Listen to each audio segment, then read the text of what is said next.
말씀은 구약성경 요나 4장 4절부터 11절까지 말씀입니다. 구약성경 요나 4장 4절부터 11절입니다. 제가 여러분들을 위해 읽어드리겠습니다. 하나님의 말씀을 들으십시오. 여호와께서 이르시되 내가 성내는 것이 옳으냐 하시니라. 요나가 성읍에 나가서 그 성읍 동쪽에 앉아 거기서 자기를 위하여 초막을 짓고 그 성읍에 무슨 일이 일어나는가를 보려고 그 그늘 아래 앉았더라. 하나님 여호와께서 박농포를 예비하사 요나를 가리게 하셨으므로 이는 그의 머리를 위하여 그늘이 지게 하며 그의 괴로움을 면하게 하려 하심이었더라. 요나가 박농풀로 말미암아 크게 기뻐하였더니 하나님이 벌레를 예비하사 이튿날 새벽에 그 박농풀을 갉아먹게 하심에 시드니라. 해가 뜰 때에 하나님이 뜨거운 동풍을 예비하셨고 해는 요나의 머리에 쪼임에 요나가 혼미하여 스스로 죽기를 구하여 이르되 사는 것보다 죽는 것이 내게 나으니이다 하니라. 하나님이 요나에게 이르시되 내가 이 박농풀로 말미암아 성내는 것이 어찌 옳으냐 하시니 그가 대답하되 내가 성내어 죽기까지 할지라도 옳으니이다 하니라. 여호와께서 이르시되 내가 수고도 아니하였고 재배도 아니하였고 하룻밤에 났다가 하룻밤에 말라버리니 박농풀을 아꼈거늘 하물며 이 큰 성읍 니느웨에는 좌우를 분별하지 못하는 자가 12만여 명이요 가축도 많이 있나니 내가 어찌 아끼지 아니하겠느냐 하니라. 자, 이제 요나서의 마지막 시간입니다.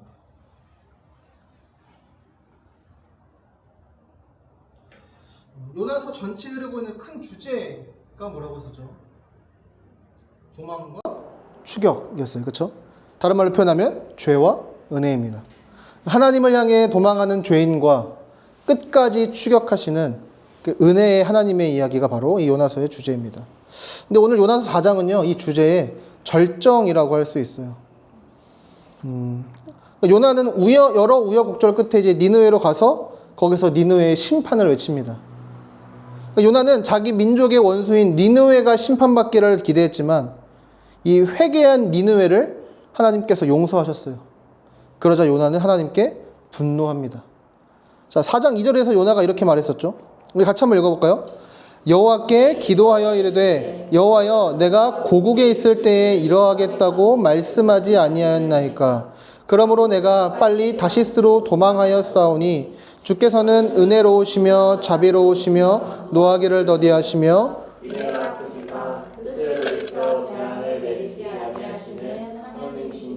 내가 알았음이니이다.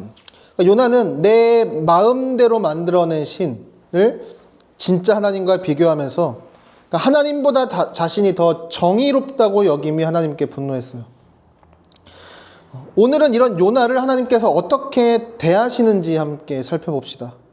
그리고 오늘 설교의 제목처럼 하나님이 어떻게 요나를 자비롭게 대하시는지, 특별히 하나님이 요나를 어떻게 설득하셔서 요나와 함께하고자 하시는지를 살펴보도록 하겠습니다. 먼저 여러분, 자비로운 하나님은요, 질문하시는 하나님이십니다. 오늘 본문 4절부터 한번 보세요. 여호와께서 이르시되 내가 성내는 것이 옳으냐 이렇게 하시죠.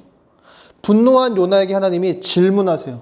그러니까 은혜 받은 네가 니느웨가 은혜 받았다고 성내는 것이 옳으냐 질문하셔요.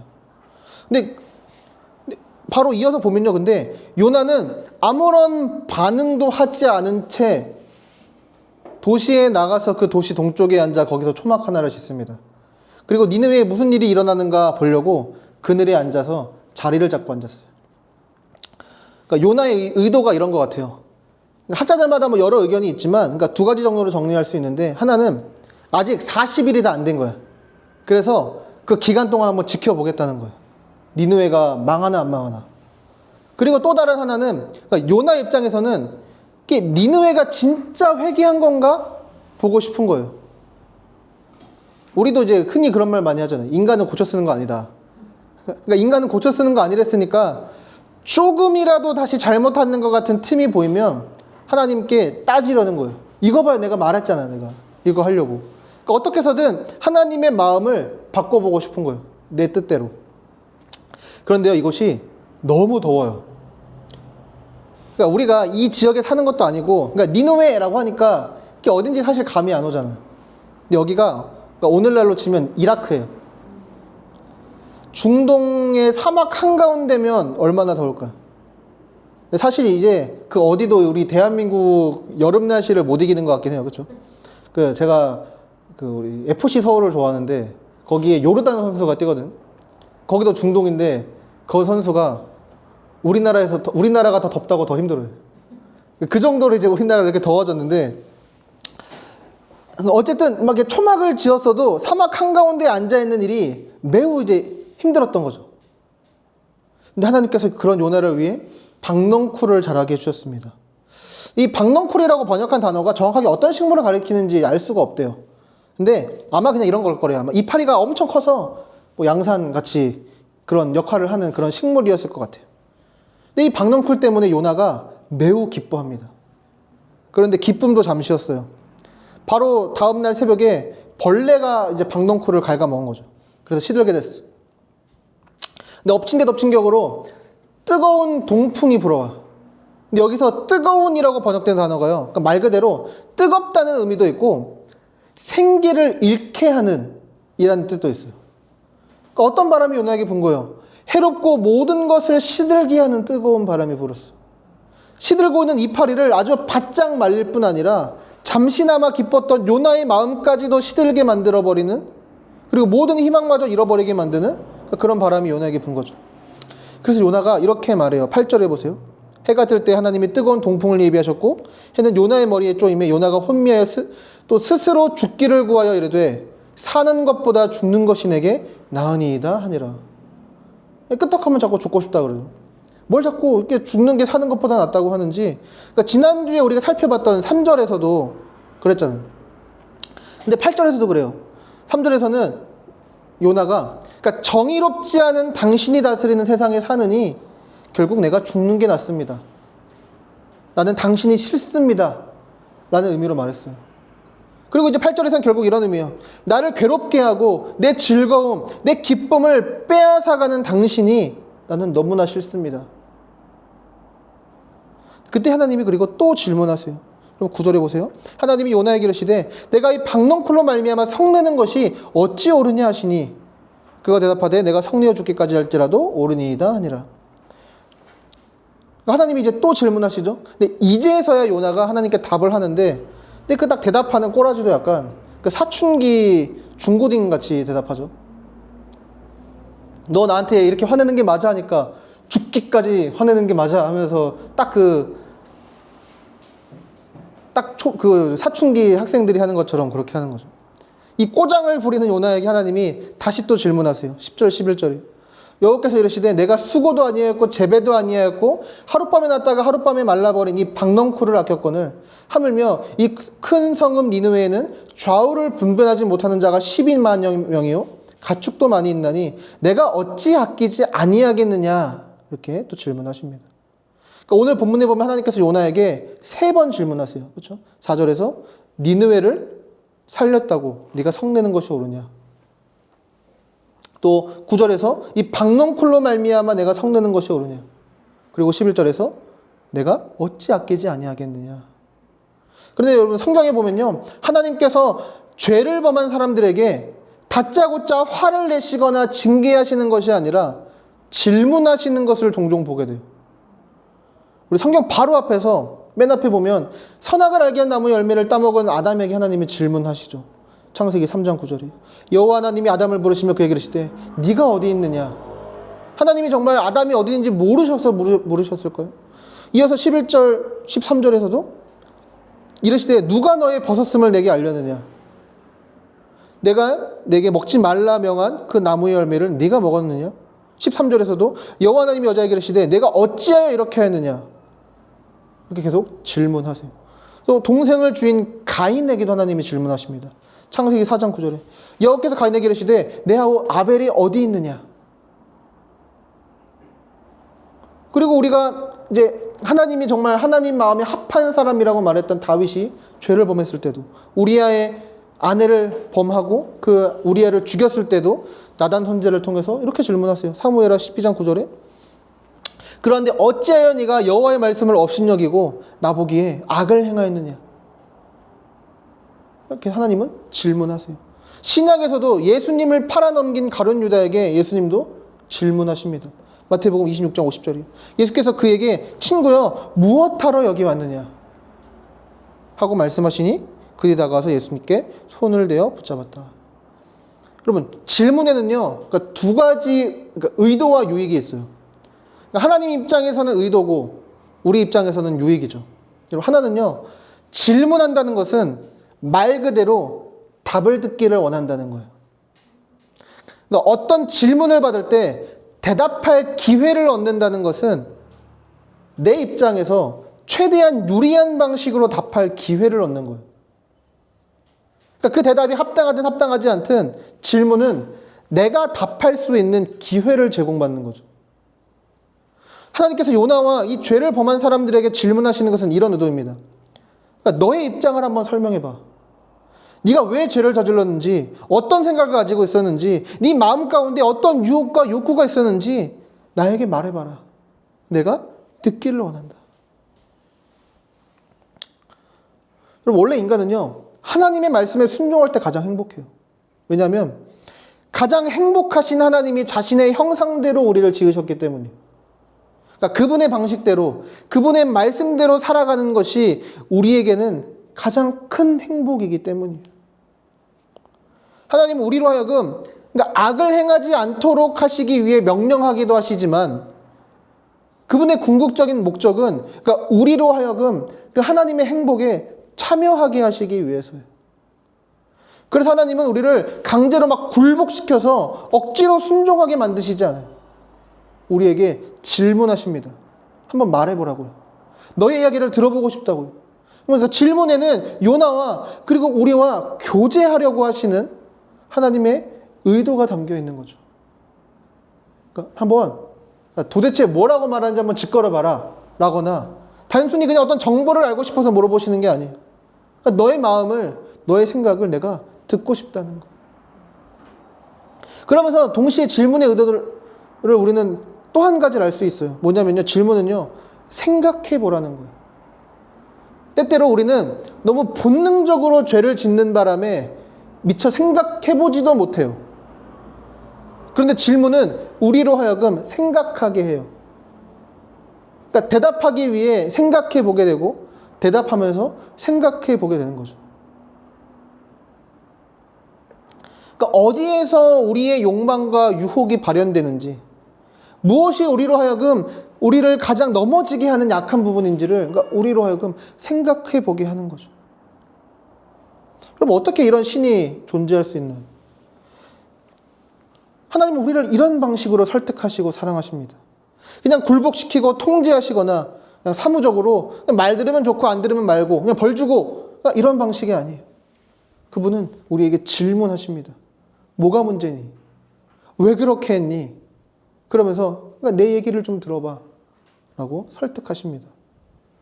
우리가 즐거이 순종하게 되는 그날까지, 다시 말해서 억지로 막 끌려오는 것이 아니라 기쁨으로 하나님과의 참된 행복에 참여하는 그날까지 하나님의 방식을, 하나님의 말씀을 따라 사는 것이 즐겁고 그 안에서 정말 그 안에서 우리가 참된 행복을 누리게 되는 그날까지 그분은 계속 우리에게 질문하시는 거예요. 그럼 말 그대로 하나님은 우리에게 지극정성이십니다. 다음으로 넘어가 보면 오늘 본문에 보면요 계속 반복되는 단어가 있어요. 한번 찾아보세요. 뭘까요?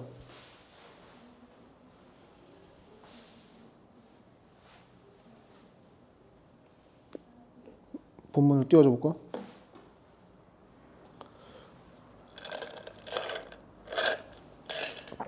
뭐가 반복될까요?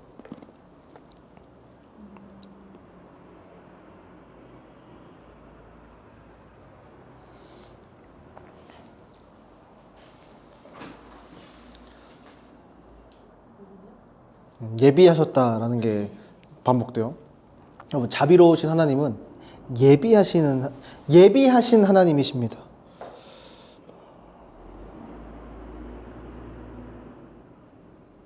자, 근데 이 하나님이 예비하셨다는 게 제일 먼저 나오는 것은 요나 1장 17절이에요.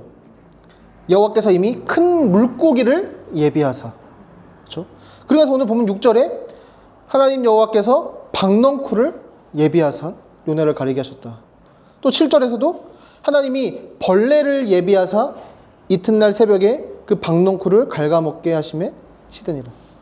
마지막으로 8절에 해가 뜰 때에 하나님이 뜨거운 동풍을 예비하셨고 해는 요나의 머리에 쪼임에 요나가 흥미하여 스스로 죽기를 구하여 이르되 사는 것보다 죽는 것이 내게 나으니이다 하니라. 자, 그럼 보시면요, 오늘 요나서 본문에, 그러니까 요나 전체에 하나님이 예비하셨다는 말이 총 4번 나와요.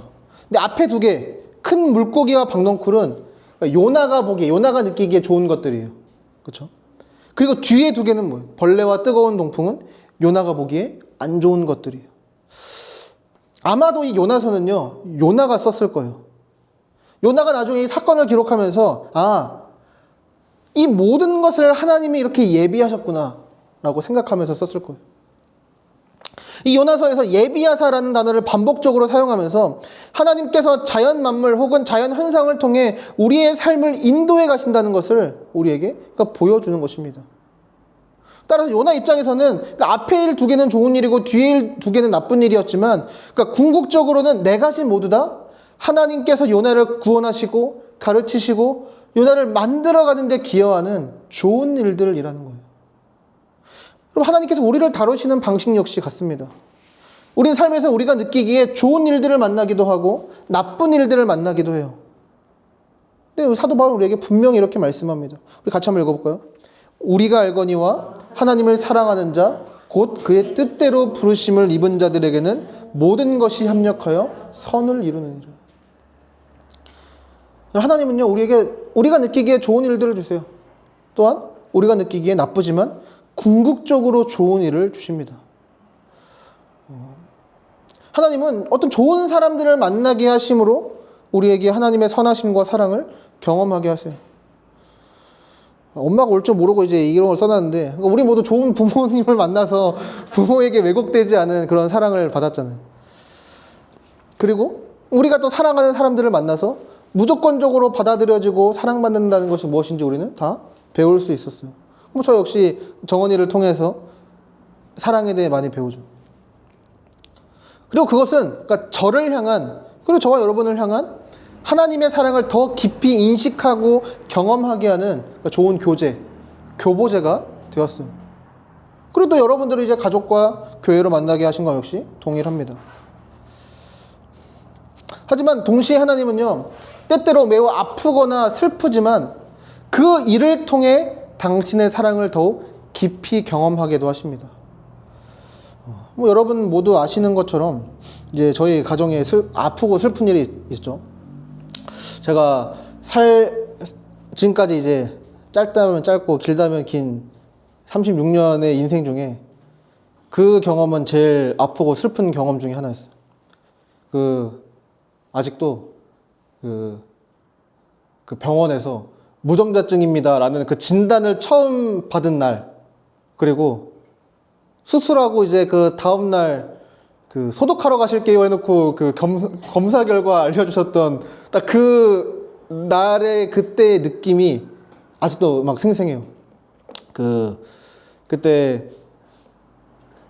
막 침대에 누워 있으면은 백지영 총 맞은 것처럼의 진짜 구멍 난 가슴에 막 그런 느낌, 그게 정말 뭔지 알겠고 너무 슬펐었죠.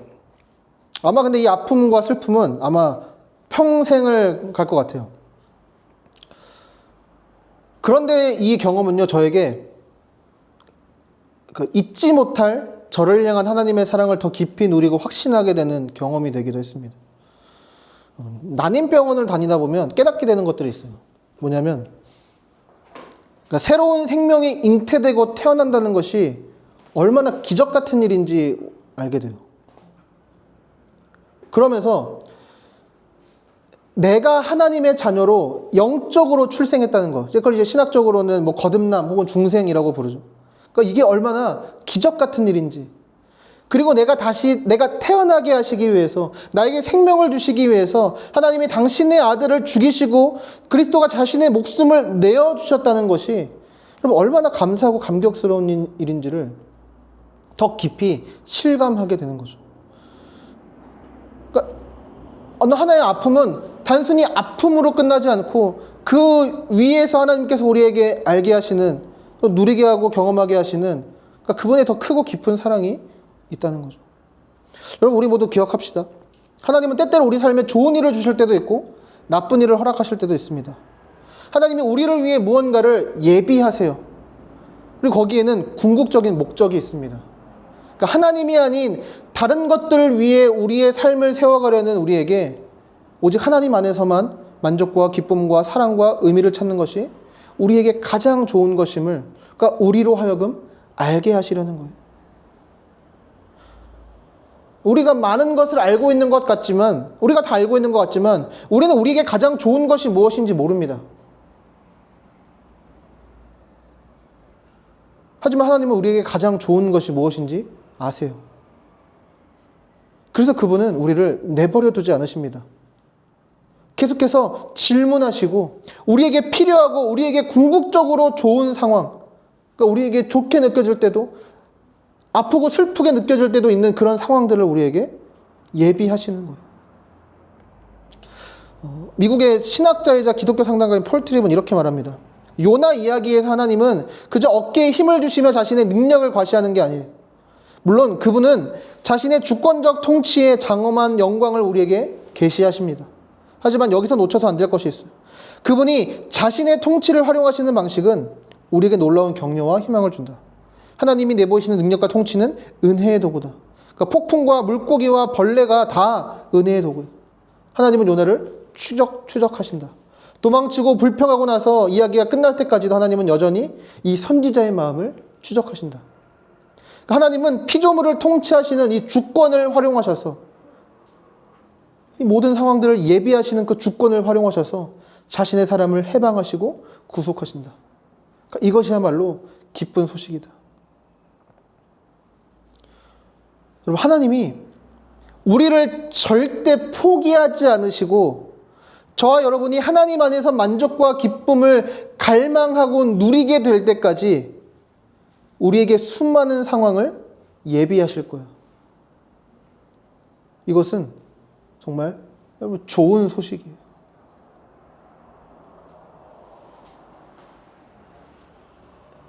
우리 주변에 우리가 참 좋아하는 사람들이 있어요. 근데 이 사람이 엄청난 약점을 가지고 있어요. 처음에 이것을 우리가 보완하고 고쳐주기 위해 노력하겠죠. 근데 결국 우리는 어떻게 해요? 포기한단 말이죠. 얘는 안 돼. 내가 아무리 좋아하는 사람이라 하더라도. 근데 우리 하나님은 절대 우리를 포기하지 않으신다는 거예요. 우리를 끝까지 추격하여 쫓아오셔서 우리가 하나님을 갈망하고 그분을 사랑하고 그분 안에서 기뻐하는 그날까지 우리를 계속해서 우리에게 질문하시고 우리에게 그런 상황들을 예비하신다는 거죠. 이제 요나를, 그리고 우리를 향한 하나님의 그 자비의 극치를 이제 마지막 부분에서 이제 발견할 수 있는데요. 우리 10절 11절을 같이 한번 다시 볼까요? 시작. 여호와께서 이르시되 내가 수고도 아니하였고 재배도 아니하였고 하룻밤에 났다가 하룻밤에 말라버린 이 강력불을 아꼈거든. 하물며 이 큰 성읍 니느웨에는 좌우를 분별하지 못하는 자가 12만 명이요 가축도 많이 있나니 내가 어찌 아끼지 아니하겠느냐 하시니라.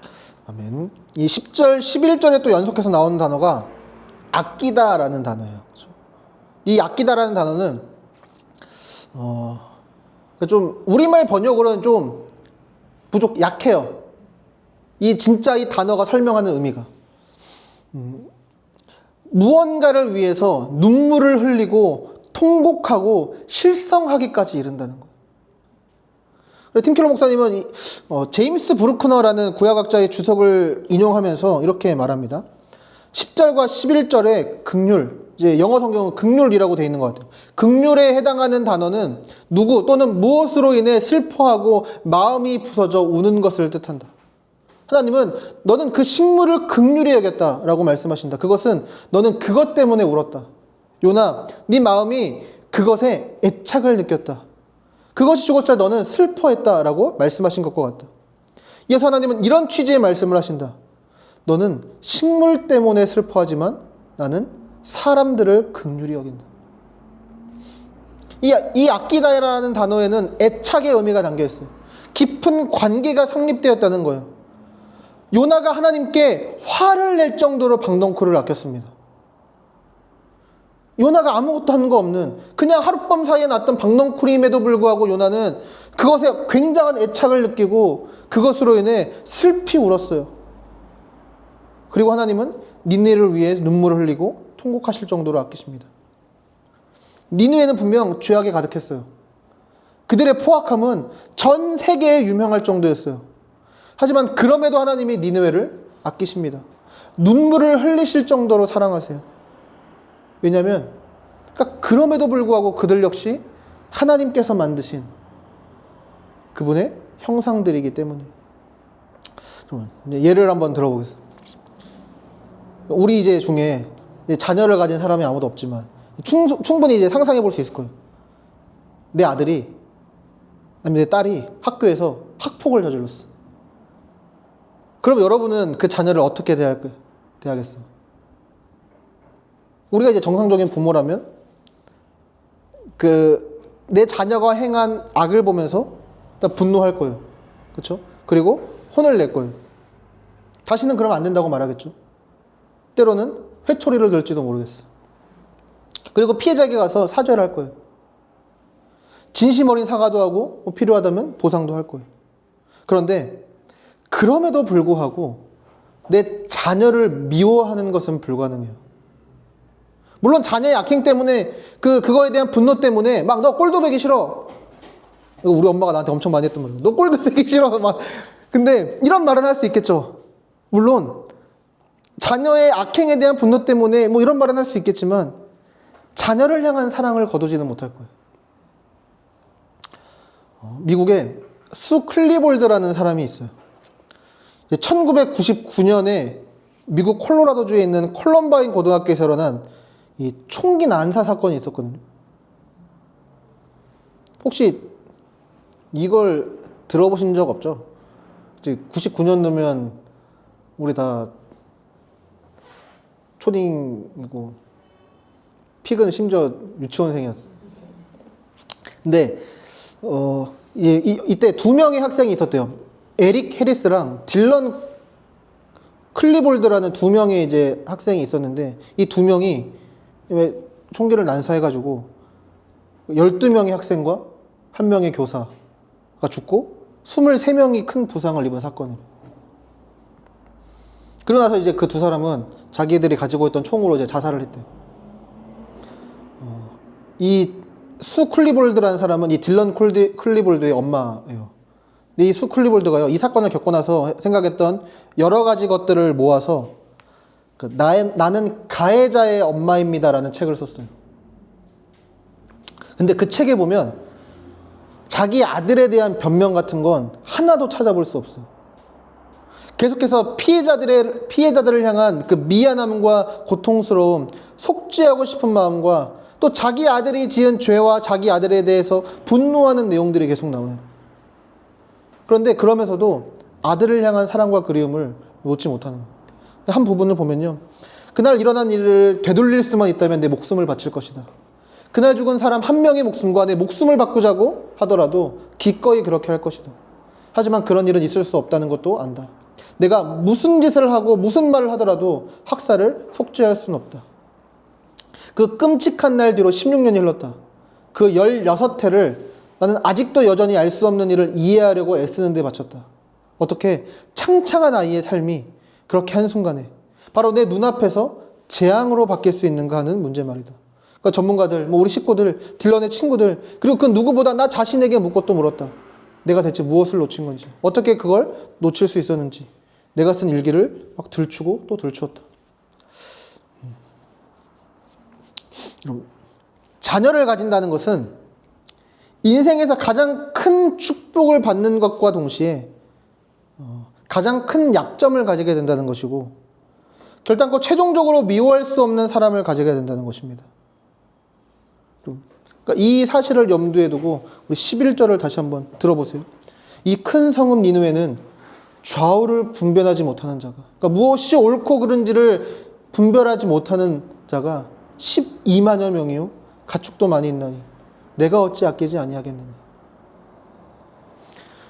그럼 니느웨를 향해 가지셨던 하나님의 마음이 우리를 향한 하나님의 마음 아니겠습니까? 그럼 니느웨만 악덕하고 니느웨만 사랑을 받지 못할, 사랑받을 자격을 갖추지 못한 사람들이었을까요? 그럼 요나도 자격이 없었어요.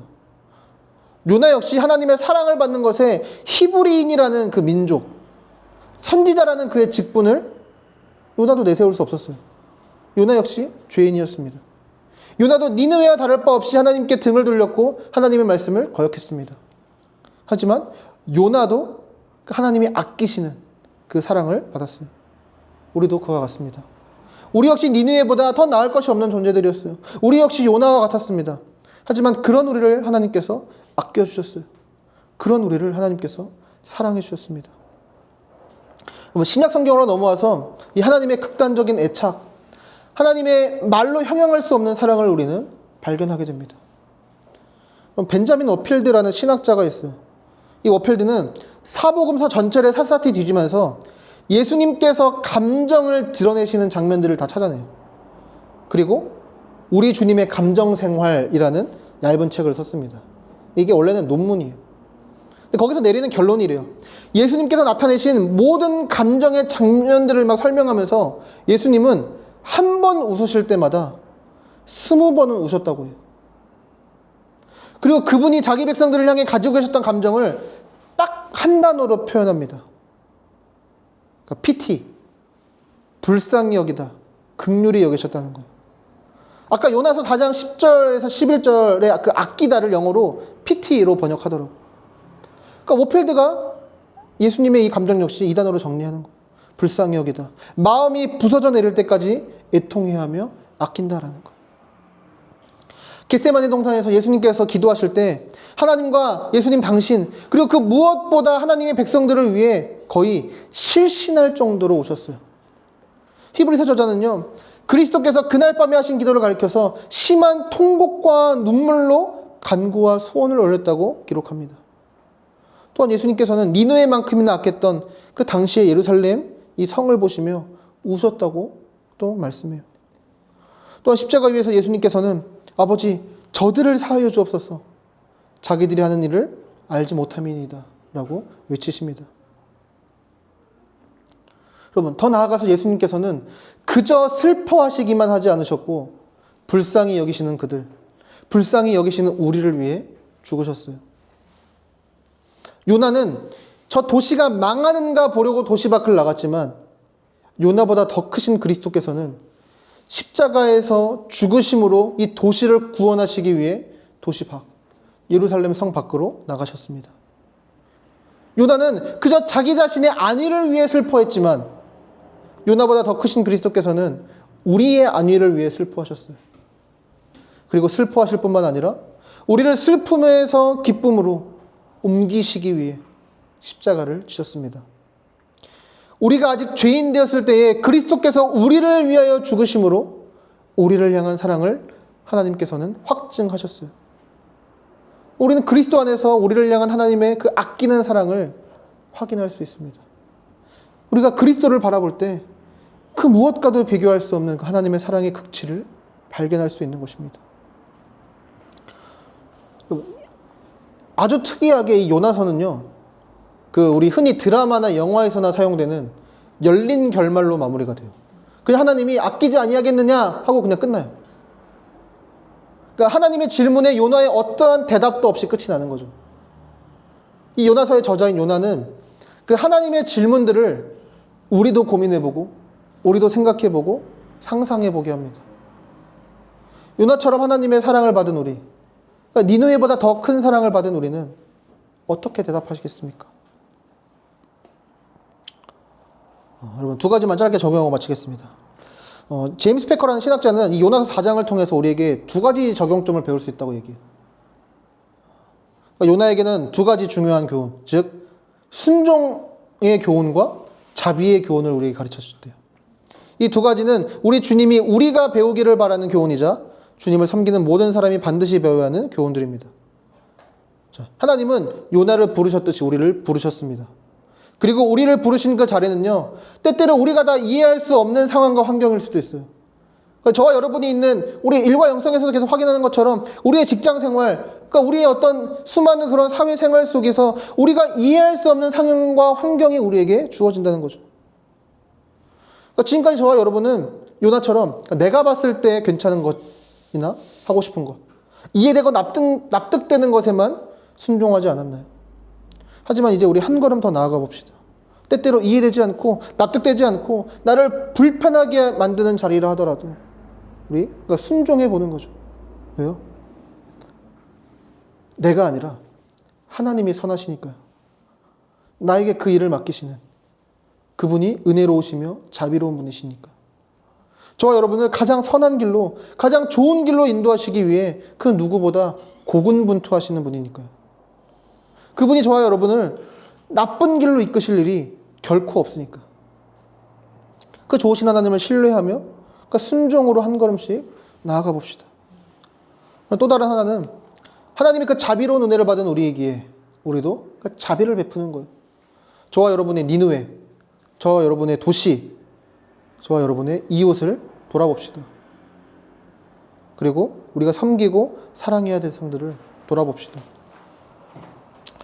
그리고 이것들을 위해서 여러분 우리 모두 더욱 우리 주님을 바라봅시다. 그분께 더욱 깊어집시다. 그분을 더 알아갑시다. 더 생각합시다. 이정기 목사님이 이것을요, 용량을 더 키워나가자고 표현하더라고요.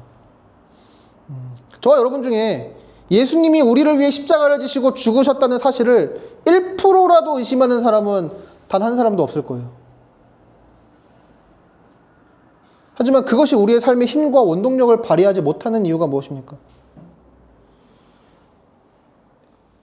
우리는 그 십자가에 대한 믿음이 100% 차있긴 한데 그 통 자체의 용량이 작은 거예요.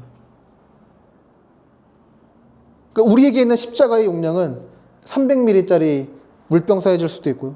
근데 우리가 2리터짜리, 5리터짜리 물병 사이즈로 더 커진다면 우리 삶의 구석구석 적용되고 우리가 순종하며 자비로워지는데 힘과 능력과 용기가 될 수 있을 것입니다. 여러분, 그분을 더 알아갑시다. 그러니까 이게 책만 읽고 공부 많이 하자는 게 아니에요. 그것도 물론 매우 필요하죠. 네, 깊이 생각해 보는 거예요. 기도하는 거예요. 우리가 그분의 십자가를, 그분이 우리를 위해 행하신 일들을 우리 삶의 구석구석마다 우리가 고민해보고 묵상하고 기도하는 거예요. 그렇게 더욱더 깊어져 갑시다. 우리 시간 함께 아름다우신 함께 우리 찬양합시다.